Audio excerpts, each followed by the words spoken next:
And we do want to leave plenty of time for conversation. In fact, as you might have already anticipated, this is not going to be a traditional session where we're going to have a lot of panels reading long papers, and then you can nicely raise your hand and ask questions.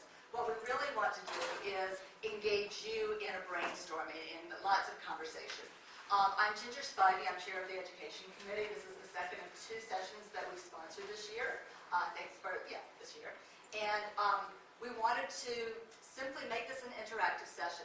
So I'm not going to speak much. I'm just going to give you a little overview of what the process will be. There is a website that we've set up. It's on the CAA Commons, so you're welcome to go there. At any time, we will leave it up after the session, so materials will be archived. One of the things we'll want to do at the end of today is maybe brainstorm either within your small groups or when we come back together as a big group. If there's anything from this session that we want to do, sort of next steps, actions that we might take. So that will be a place for that archived material to live. But what we really want to do today is we're going to have 3 panelists who are going to introduce wicked problems. I did want to call out a couple of people. I've already got the panelist names and everything on the Wicked Problems website, but I should go ahead and introduce them briefly. We have Michelle Corbett, who's going to be speaking first. Dalia Sayed, did I say it right? I'll say it. Who will be speaking second, and then Amanda Wright, who is representing today the Students and Emerging Professionals Committee here at CAA. So we're really happy to be partnering with them on this particular session. So they're going to speak briefly to frame a particular wicked problem. In other words, a problem that is facing higher ed today, and particularly the visual arts, but it's so complicated that inevitably, if you sort of solve part of it, it opens up another problem.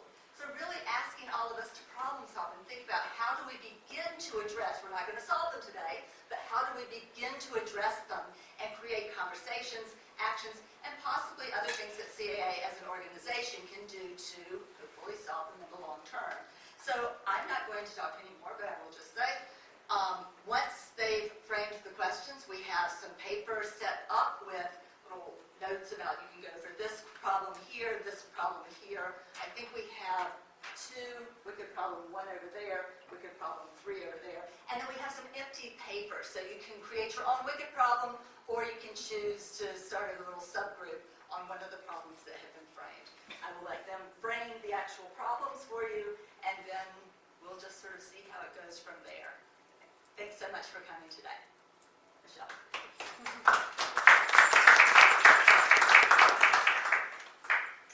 Hi, everyone.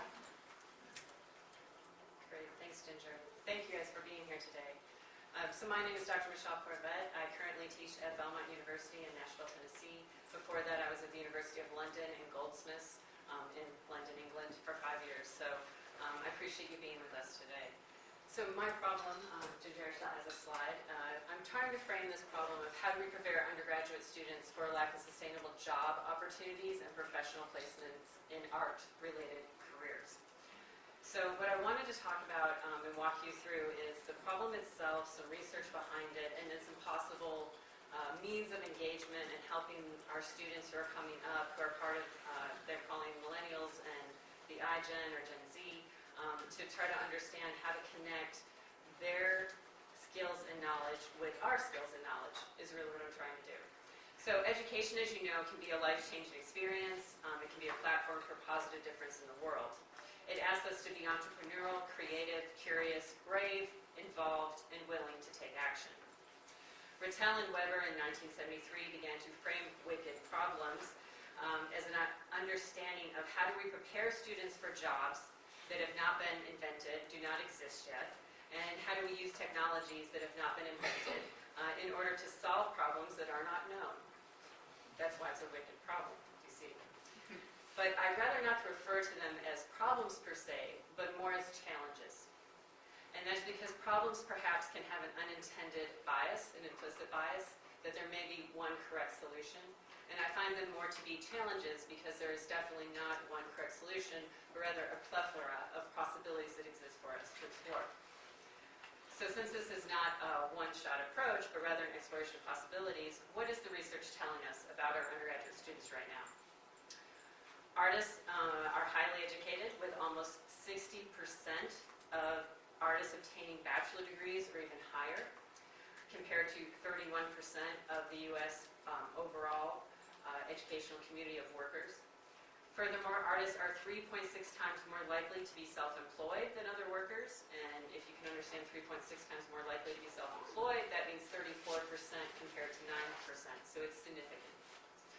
And according to a 2015 survey of 140,000 students in undergraduate programs in arts and design schools conducted by the Strategic National Arts Alumni Project, and this is available on our website, only half of arts students graduate make their income from their artistic practice alone. So, and it's not even completely 100% of their income, it's only 60% of their income. So only half, that means that the other half is not able to make a sustainable living in their field with a completed degree. Similarly, a 2003 Pew Research study found that just 7% of artists earn all of their income completely from their art. 7%. So how are we going to help the other 97%? First off, I'm going to just talk through some possible examples. Keeping education relevant, all right? So we need to explore traditional ways versus new approaches. We need to equip students. They're asking, yes, we need to understand how we join this workforce, how do we have a career in the arts, but also students are asking, what about the rest of our life?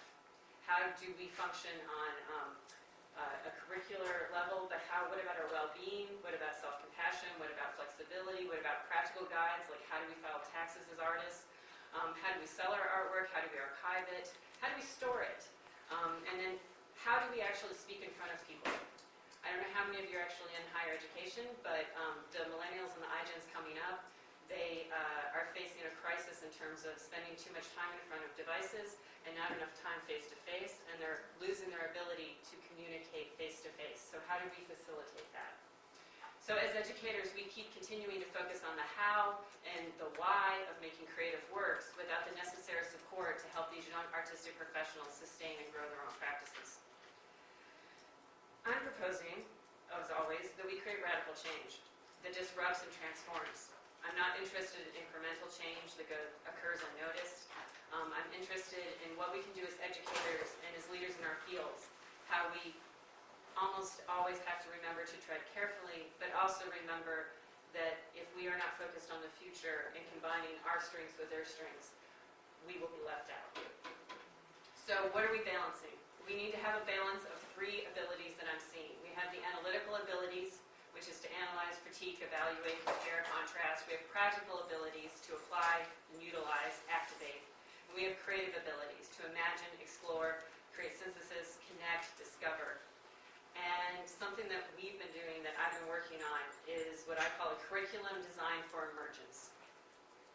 This curriculum design for emergence is where I'm trying to create more opportunities for learners to be creative and have their own sense of agency in and out of the classroom, and to have buy-in so that they actually care deeply about their learning.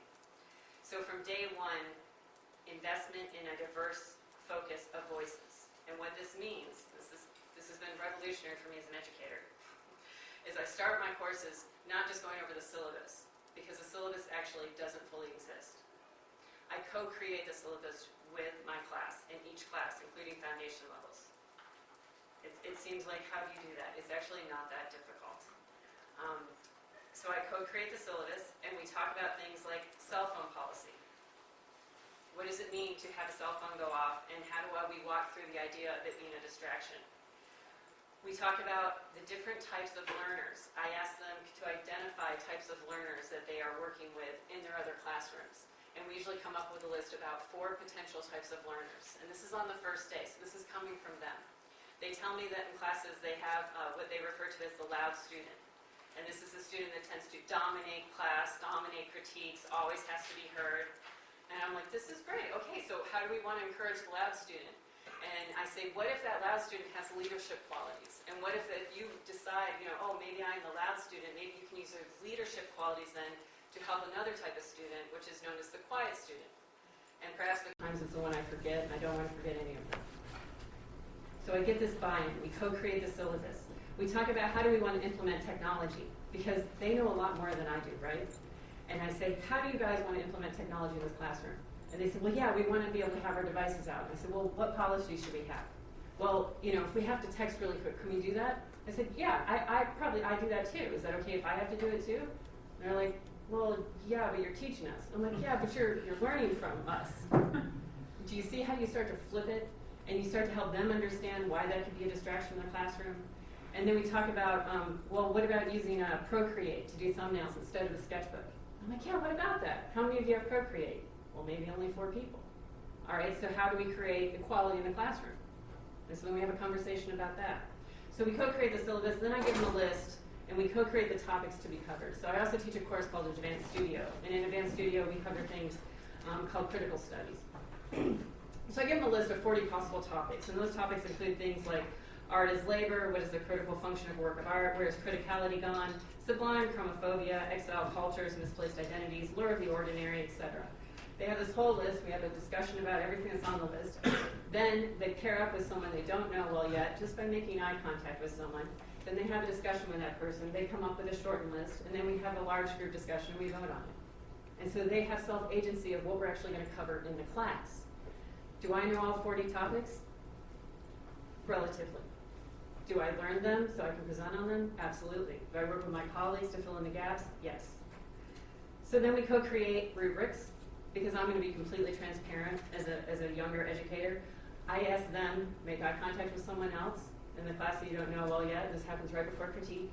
And then come up with a list of 10 items that you think are important, that you want to be critiqued on, that you feel should be part of this rubric. I've done this now for 10 years, and I find that they always come up with very similar answers. And if they leave something out, which is usually the completed project, to completion, I guide them to that. And so I find that co-creation of the rubric, it's no longer this mystery of how is this professor grading me, but rather they understand absolutely clearly how they're being graded because they've created the grading process. Then I also co-create what is a critique about, and I ask them for input on how to vary the critiques. And so they create another list. How do you vary critiques? Why do I have to come up with it? They have so much better ideas. Well, hey, Shell, let's use our devices. Let's capture parts that we find are working really well. Let's capture parts that aren't working so well. Let's do a list of strengths and weaknesses of these projects. Great, let's do it. Okay, now let's do a silent one. Everybody has to remain completely silent for the whole critique. Well, that was interesting. Well, now let's do a quietly, written one, but we have to write using our opposite hand. Oh, okay. So I enjoy bringing that creativity into the critique process as well. So finally, I want to close by just saying a couple things about professional practices. With professional practices, I teach that as well. It involves writing a cover letter, developing a CV, an artist statement, a bio, everything you would need, a website, a polished portfolio. But I find that if I don't engage them with how they use those professional practices right away, it is just misinformation that just goes not used. So immediately after I assign professional practices and I cover it, they have the assignment of applying to 5 expeditions. They have the assignment of finding at least 1 internship. They have the assignment of presenting 1 large presentation, almost a solo presentation, if you will, on their work at a community center, at a senior citizens home, at a church, at some place outside of the university. Take your work outside. Have a voice outside. I'm also interested in data-driven learning and assessment, as we all are, we has been asked to do. And so measuring student outcomes in courses can be challenging, and what I've set up, we have the digital portfolio project at the end, but I've also implemented pre- and post-examinations. And so my professional practice, I teach painting, I teach color theory. I have a pre- and post-exam for painting. I cover things like terminologies, and they take it on the very first day, and I grade these exams. And they usually end up on an average of 18 to 25%. And I put that into, we use Blackboard, I put that in there so they see this 23% of their final exam. Then they know that for the next 3.5 months, we're going to work to improve that grade. And so at the end of those 3.5 months, 4 months that we spend together, they get to take the same exact exam that they took on the first day with pencil. They take it at the end in pen, and then I regrade it. And they watch their grade go from 23% often to 92% or 98%. So they actually are able to see their lack, their gap, and then they fill it. It works out really well for them. And this is big, allowing intellectual breadth and informing world perspective. I think it's really important as educators that we start to really diversify the artists that we're showing in our classroom. I was trained very traditionally that if they're not published in a book, if they have not had world-class exhibitions, we should not include them in lectures, etc. I am finding that the younger generations, that's a fallacy at this point. If they want to present on an Instagram artist, then I make them contact the Instagram artist. I make them interview them. I make them do any kind of Skype interview that they can do. Engage them to the point where they develop almost their own curation of these artists that are on Instagram. And that was difficult for me as an educator because I thought, well, this goes against everything I know. But what I found is that on the first day I say, all right, now I need everyone in this room to find an artist from a diverse perspective that we can start to understand how do we create, co-create, I'm all about this, a list together. They do the research, we write down the names. We've generated a whole new plethora of artists to include that are definitely more diverse than we've ever had before. And in closing, research indicates that some of the strongest approaches to motivating students is to show enthusiasm for our subject matters. And it's really good, after teaching for a long time, I've been teaching for 18 years now, to step back and to remember what was it that helped us become curious about this field. What was it that sparked our interest? And if we can regather that enthusiasm, we can regather student engagement to help them succeed in their career so that they don't lose their passion and that they can keep finding their own voices. So, and I appreciate this time. I'm all about talking about this more, and I look forward to having a discussion at one of the roundtables. So thank you guys.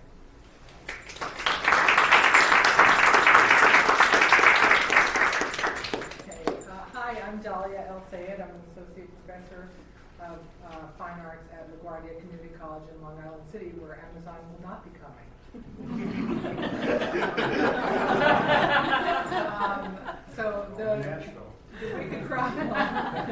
The wicked problem that I wanted to focus on really, I guess, comes from maybe we're all aware about the reports that came out. It was Mellon Foundation, right? About the lack of diversity in museum employment and how do you sort of address that? And at LaGuardia, one of the things we think about a lot is that we are meeting students at the very beginning of that journey. We're a two-year college, they're coming from high school, or sometimes, many times, other paths to us, but it's the first stop in your higher education road. So the wicked problems that we sort of came up with for ours was how do we introduce paths and opportunities to students who are interested in arts-based careers? How do we prepare students who may be interested in arts-based career but do not have the connections, social support, and financial stability to seek out traditional unpaid internships? And how do we give our students the skills to make them competitive applicants for internships and jobs, especially the paid ones, which are the ones we like the most, they're super competitive in New York. And we wanted to get our students in the game with the students from Parsons and Columbia and the other ones. So just a little bit about LaGuardia, which I feel like is really important. Our students come from over 150 countries. 70%, I'm going to say this one really slow so it sinks in. 70% of our students come from homes with an annual family income under $30,000. Our students are about 57% Hispanic, 20% Asian, 15% Black, and 6% white. So almost all of our students who are taking a full load of classes are also working at least 20 hours a week. And most often those jobs are in fields unrelated to the academic path they are pursuing.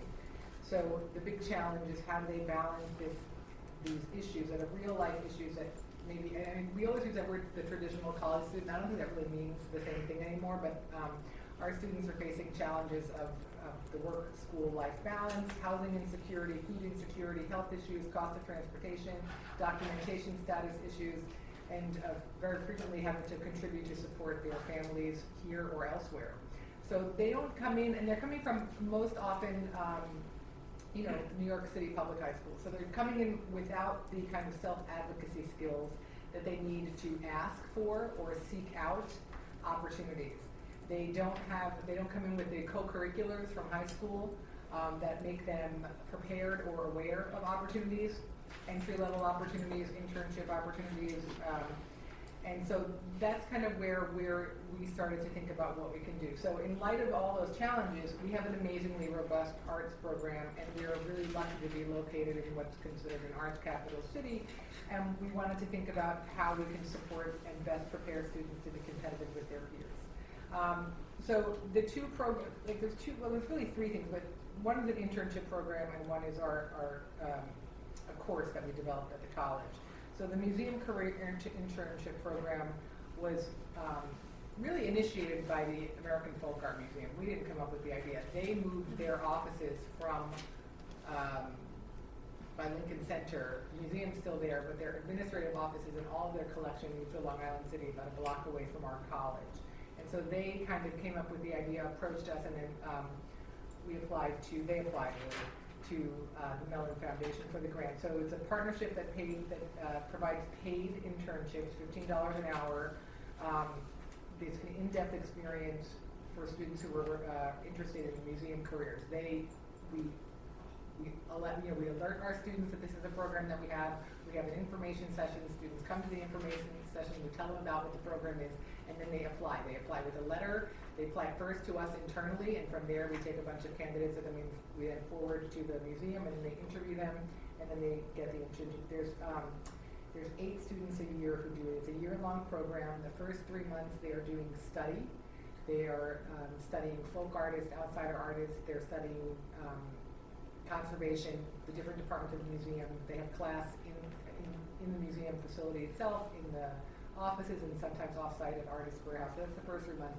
And then they sort of pitch a proposal about what department of the museum they want to work in. And then the rest of the year, the rest of the academic year, they are spending in that department working alongside the museum staff.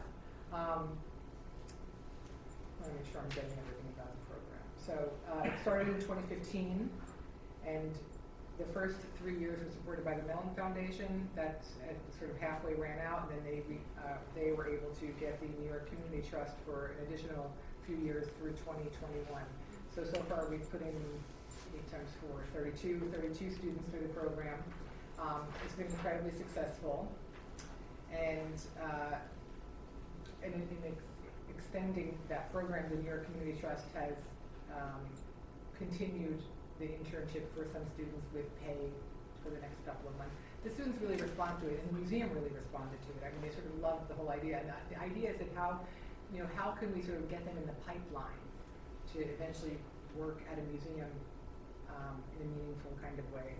So just one additional internship program that's not as well financed, the students don't get paid for that one, but we'll talk about how we address that, is at the Modern Art Foundry in Long Island City. I don't know if anybody knows it, but it's a very sort of high-level foundry and fabricating studio.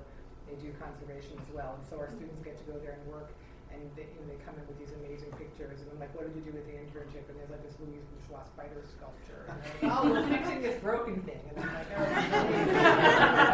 so it's a skill that I think will be really valuable for them in the future. So in order to address situations like that, or sometimes other people come to us and sort of say, we have this opportunity for your students, LaGuardia is very visible. But I think I can't pay them or something. So we wanted to make it, our students can't afford to not to stop working at the T-Mobile and go work for this artist for free.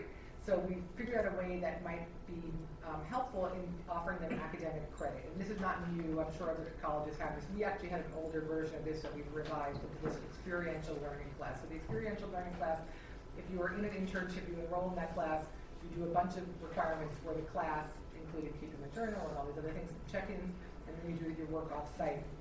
But for those students who did apply for an internship and didn't get them, we want them also to be able to take advantage of this opportunity in some way. So the experiential learning class has a portion of it, or a component of it, that's actually done on campus with a faculty member, mostly related, it's a special projects class, mostly related to exhibitions, but also including off-site visits to curators and art handlers and different aspects of the art world, the art professions. And that class has been really successful. We talk about research skills, writing skills, and also use of software that would position them for being more likely to get an internship or a job later, so digital technology and database management, stuff like that. So really, I guess we're trying to level the playing field by exposing them to all of the skill sets that they might need for getting an internship and creating opportunities where an internship is realistically doable for our population. By that I mean being able to make money at it and being able to get credits for it. So some of the results, we've had 2 students stay on after the internship as full paid employees. One of them is working in the museum store, and I'm making a slight sad face, but it's not a sad face because it's better than working at the Skechers store in Herald Square. And then the other one is working in conservation. There's nothing wrong with working at the Skechers store in Herald Square. I'm sorry I said that. But I'm just saying, in relationship to their art interest, it's not the most rewarding job, right? But so she's at the museum store, which is great. And the other ones, there's 2 other ones that are going to stay on in the summer. And then the additional jobs outside of that, we've had one student doing graphic design for a poster company. She was in the communications department in the internship, so she learned more about graphic design. We have another one who works for Masterpiece International. She's been doing art handling there, and she loves that job and has stayed there, which is really exciting. We have another one who's working in the community outreach department of a Queens Bank chain. And we are a 2-year school, so often they go from us, even if they've gone to the internship program, to the 4-year school, Hunter or Queens College or one of the other colleges. And then we have set up a system where we stay in touch with them to find out what's, I mean, it's a small group of people, so we're all really tight anyway. They're tight with each other, and they're tight with their faculty and the people at the museum. So we kind of just have been trying to keep track about, like, has this been working? Where do students end up? Do they end up going for a higher degree? And are they working in the museum field or in the arts field as they go along? And that's it. So just to sort of reframe the problem, you know, when it comes time for the conversation, is really thinking about how do we diversify the the people who are applying for and eligible for entry-level museum jobs with the intention that they will then go further in their career.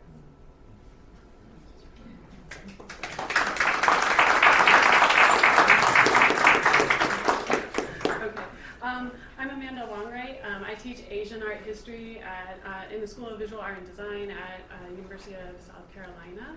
And I'm here as a representative of the Student and Emerging Professional Committee. And I have 2 colleagues here who join me also as representatives. So Julian Ardoff, right? Correct? Your last name? Ardoff. Julian, what's your last name again? Adolf, thank you. Julian Adolf and Hannah Wong, right there. And, you know, Ginger reached out to our committee and asked us to help participate and present a problem, which we were happy to do so.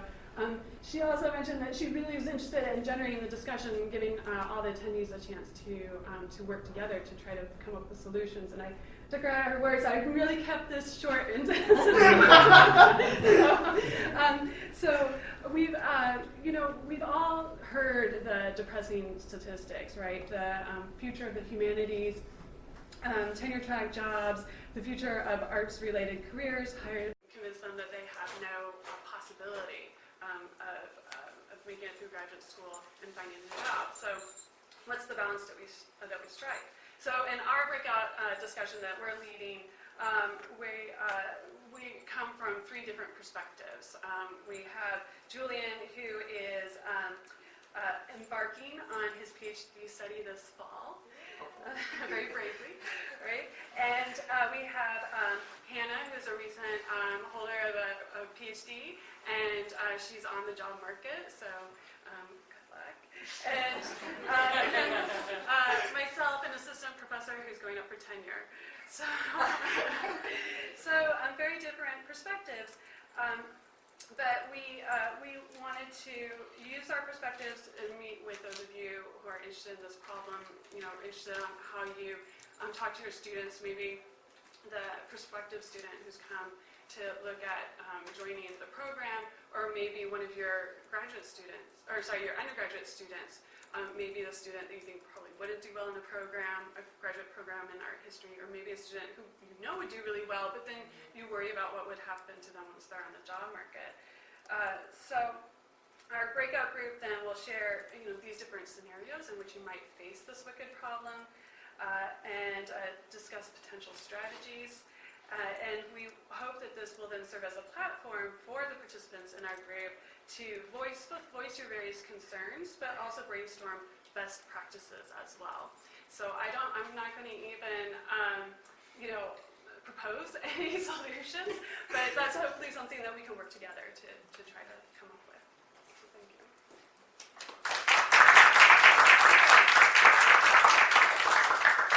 So thanks to you all. I should point out, Francesca, is this on YouTube?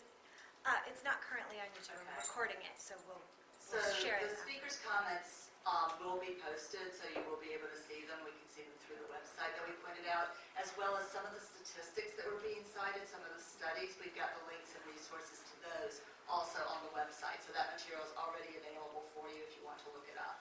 So we have, I just lost my clock. We have about an hour left for this session. What I'm going to suggest is that everyone, you can sort of look, and we divided the papers. We started creating some small group breakouts. We knew that you might feel intimidated having to move your own chair, so we started this process. You can sit on the floor, you can move other places. We're not forcing you into these small circles. However, we do want you to get around pieces of paper, just because that way you can actually start sort of capturing some of the ideas that your group comes up with. But please choose one of the questions that you think you're most interested in discussing. Like I said, we do have a couple of blank sheets of paper, so if you'd like to, as a group, come up with something else you want to think about that is a really big problem perhaps facing at your institution, but you think probably has broader implications throughout the field, we really encourage you to do that as well. For each group, there will be facilitators. As Amanda just pointed out, with their group, they actually have sort of a set up facilitation so that they'll have 3 different people there with different perspectives who can also add in. For the other groups, we've got, I'm not sure where you guys are going to go, but certainly we have participants who will be able to contribute information. And then we have facilitators who are there primarily to capture comments. We want to try to record whatever's being taken and whatever's being shared, and then also just to help motivate more conversation. So, yes? I have a question. Yes. For those of us who snuck in late with coffee for the chair, I was wondering if you could, Everybody else has coffee. because obviously this one is Yes. clearly this. If you could just remind maybe, because Kathy, I know snuck in a little bit late too, what the other 2 topics are. So we can Yes, and I know a few specifically- people did. So Sorry. just to get back, and thank you for pointing that out, and thank you all for being here. So the first question here it is, that was posed by Michelle, was thinking about how do we prepare undergraduates for the lack of sustainable job opportunities and professional placement in arts-related careers. I might want to point out as well that because the committee is thinking broadly about visual arts education, I think all 3 of these discussions actually can be applicable to different disciplines, whether it's art history, studio practice, and even thinking about sort of terminal degrees in studio in the case of the PhD in art history. But so it's really thinking broadly about this question of, we definitely have a jobs market that doesn't necessarily recognize the value of our art students. So as Michelle was saying, how do we help them maybe understand the skills that they're getting that really meet the needs of many employers, but they might not be skilled at expressing it or conveying it or even recognizing how valuable the creativity, the entrepreneurship, the problem solving, those types of skills that they've developed are. So that's really around this jobs market problem. With Dahlia's question, how do we create an educational pipeline that will introduce and encourage more diverse populations to pursue arts-based careers? And of course, Dahlia used the example of LaGuardia Communities College and the program that they've developed, the partnership with the Museum of Folk Arts, in order to create an internship that has both practical as well as you're getting credit and you're getting paid for work there. So thinking about internships, service learning opportunities, whether it's curricular or other methods that somehow is going to help encourage students from non-represented or traditionally non-represented communities to enter arts-based careers, whether it's museums, faculty positions in the arts, and thinking about those as possible and fruitful career pathways. And then the last one is, how do we best counsel students in wishing to pursue a PhD in art history? And again, going to this bigger issue of, what are the real world prospects? How are these degrees certainly an investment of time, resources, money, and are they going to be able to be fulfilled in what they want to do eventually if they do pursue that? And is it really our responsibility? Is it something that we really don't want to discourage if they really love it? So I hope everybody has an idea of the 3 questions. We're going to let you go. We will be walking around and sort of helping out and seeing if anybody needs some more guidance. What I'd like to do, though, is have your discussions, and we'll try to reconvene about 10 minutes before the session is ended in hopes that we can create closure and figure out next steps. Also, if the conversations are going really well, we'll keep on going. Okay.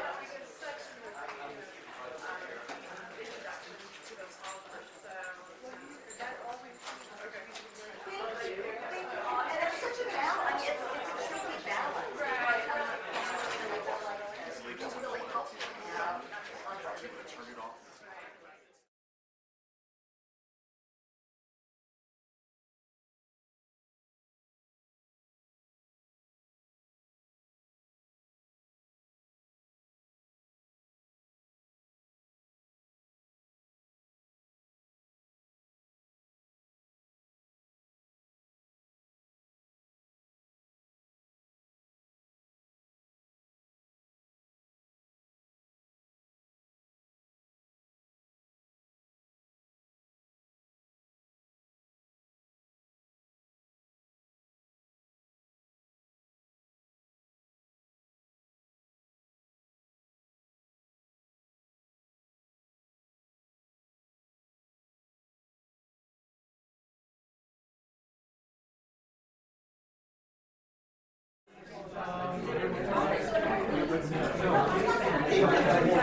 So I'm wondering if anyone from any of the groups, if anybody from any of the groups would like to share what they came up with.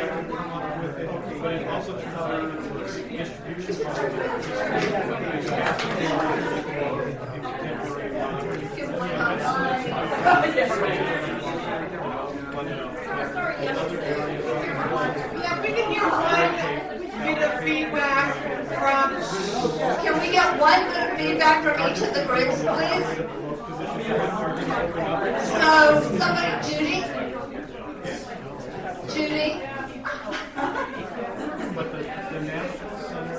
We're calling you out. Could we have Morgan? Sorry. This is the problem, the teacher knows other people's names. Also, I just called out, and I do want to take just a minute to thank Morgan and Judy Bullington and Morgan Payne, who were the committee representatives who really helped organize this session. There were many other helpers from the education committee in here, and if you're on the education committee, I just ask you to raise your hand just so that we can thank you. Thanks so much.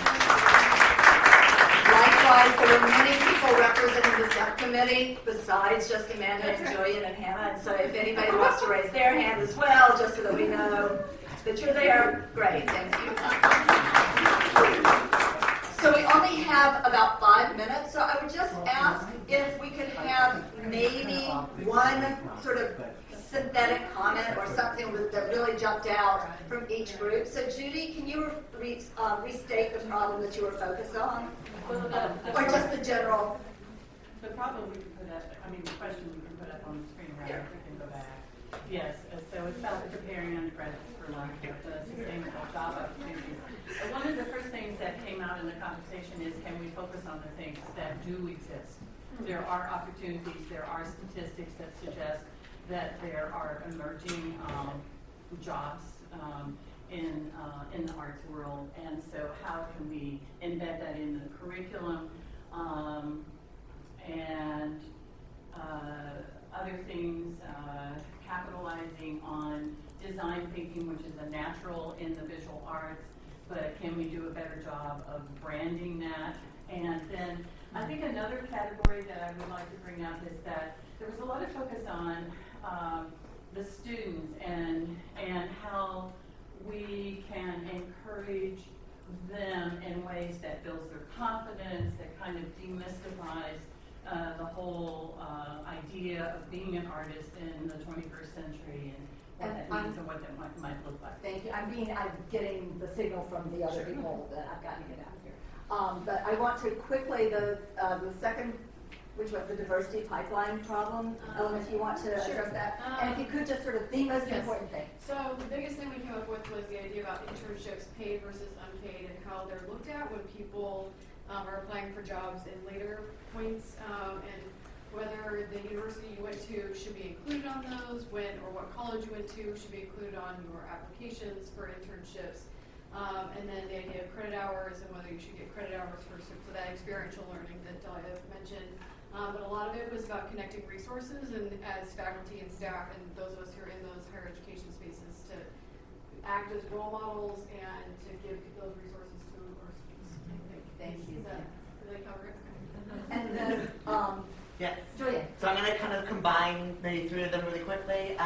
We talked about the importance of kind of positive, active mentoring through kind of modeling and discussing possible pathways, but within that, you really have to redefine what kind of success means and where you can end up and what you can use this PhD for, and I think that kind of encapsulates a lot of what we discussed.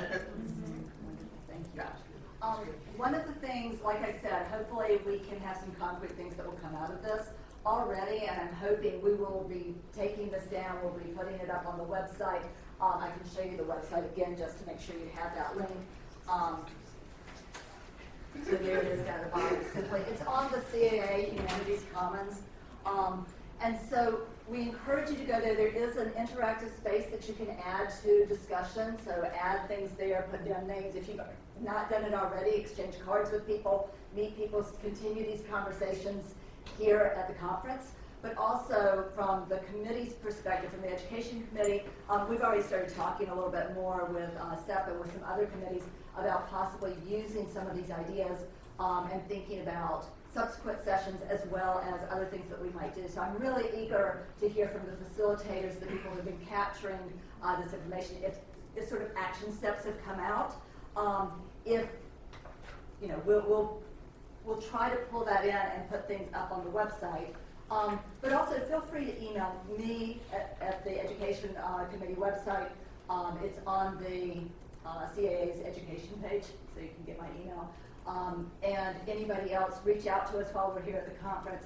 But we really would like to hear your thoughts about how we can use this to move further. Okay, this is really the first step, and hopefully what will be a very productive journey. Okay, thanks.